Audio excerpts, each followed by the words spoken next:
Sebelum kita menyaksikan podium bagi MSBK 250, kita lihat dulu sedikit highlight bagi perlombaan ini. Di peringkat awal, dua pelumba di depan, Irfan Haikal Amidi dan Irfan Ardiansyah yang berada di depan. Seperti juga semalam dalam perlombaan, di mana Irfan Haikal Amidi yang berada di depan, cuma pada kali ini dia lepaskan Irfan Ardiansyah untuk berada di depan lepas di pertengahan perlombaan. Semalam sampai ke penghujung dia berada di depan sebelum dipintas oleh Irfan Ardiansyah pada turn yang ke-9 di lap yang terakhir. Kali ini Irfan Ardiansyah pula berada di depan.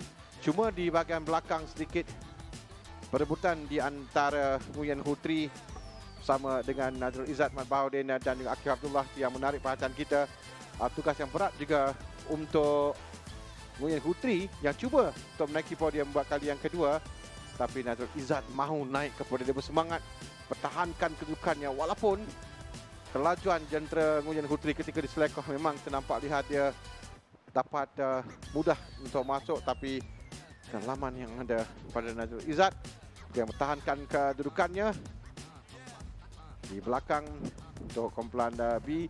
Dan 3 pelumba ini yang kita lihat. Cuma sekarang ini bila di penghujung perlombaan di final lap, 2 pelumba cubaan Irfan Haikal Amidi di sini turn 15 masuk bahagian dalam dan membreak agak lewat membolehkan Irfan Ardiansyah masuk untuk dia menangi perlombaan. Walaupun cuba dikejar untuk dapatkan slipstream oleh Irfan Haikal Amidi, tapi tidak cukup untuk dia mengejar dengan Nazrul Izzat. Dia mempertahankan kedudukan di tempat yang ketiga.